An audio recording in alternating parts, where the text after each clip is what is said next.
Ay naku, ito na nangyari sa buhay ko tapos update na sa buhay ko ha, para alam niyo. Kanina nang post ako sa Facebook page ko para labas ko yung kwento ko tapos anong nangyari? Anong nangyari ng God ito sa akin? Bakit nang kailangan ako galit na bago magtindihan na yung Filipino pelo ko? So ano nangyari na post na ako ito ng screenshot na harap niyo tapos madami Filipino ang gulo, hindi tindihan na yung sinasabi ko. Yan na yung comments nila. Ano ba ba ni hindi tindihan, nosebleed, ganon.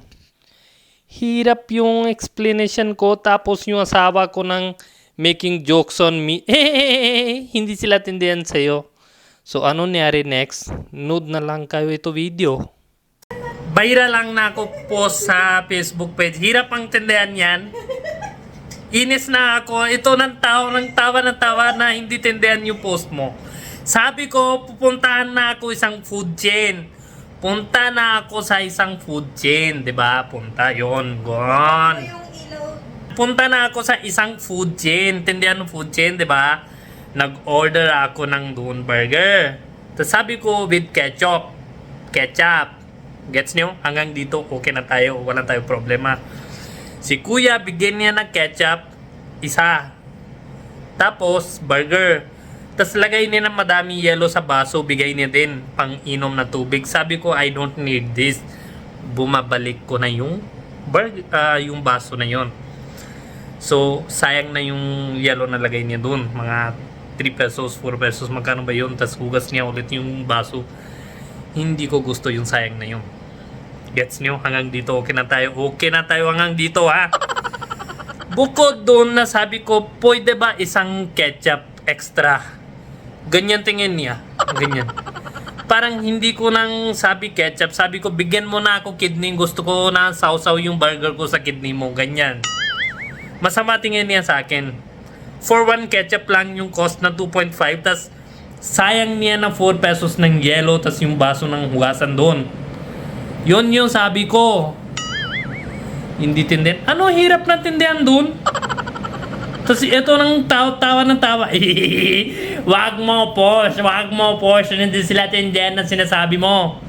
Bakit hindi kayo natindihan na yung sinabi ko? Hiyan yung talaga lagi ako. Kaya na hindi ako nang post sa page ko.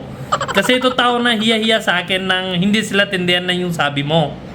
Oh, clear na tayo. Punta ako nabili ng burger.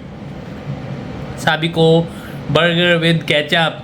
Bigay niya isa lang ketchup. Pag hingi ko na extra, samang tingin niya ganon. Parang, sabi ko, kuya, bigay mo na isang kidney mo para sausaw ko na yung burger ko doon. Para masarap. Kasi hindi yun masarap. Wala ako choice. Kailangan ako kain kasi gutom na yung tiyan ko noon time. Gets nyo? Yun nangyari.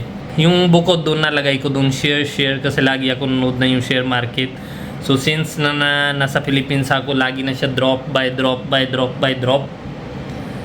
Madami na ako lose doon. So that was yung part of that thing that since nasa Philippines ako, dropping na yung shares nila kasi may bili din ako, then I'm losing doon something. Pero advice para sa inyo yung nanood na videos ko, kung gusto niyo, this is the right time to buy that shares kasi sobrang down yung market ngayon. Pero yung hindi na knowledge about this, wag ka na bilihan. Sayang yung pera mo kasi this is like sugal din, ha? It's not officially sugal pero pag hindi ka alam, it works like sugal, ha? Tindihan, no? Next time kung hindi ka tindihan, wag mo sabi hindi ako tindihan. Tapos sabi mo, ang ganda na yung joke mo. Para post ko pa rin. Hindi na ito tao ng hiya-hiya sa akin, ha. Next time, hindi ako gusto na sabi niyo, hindi namin gets. Gets kahit hindi gets, just sabi, wow, what you say, Bunny. Ganun lang. Para pwede ako na konti yabang dito sa tao ko. Oh, ano sabi? Naman, ayaw ko. Ayaw ko. Next time ako na magpo-post. Kita niyo? Please. Hindi ko na gets yan. Pag post ako sa channel ko, problema niya. Pag ako post sa Singin Sara, tapos pag daldal ako, yung iba sabi, ay hindi ko na gusto Bunny kasi intrap niya yung asawa niya, daldal niya, gusto niya siya yung bida. Anong problema niya sa usap ko? Sana ako labas yung daldal, silent ko muna, lagay ko na lang zipper dito. Ano ba problema nyo? O, ayaw niyo na ako post dito. Sabi na, pag ayaw niyo, hindi ko na post yan. Pag gusto niyo saka lang post, ako hiya na talaga.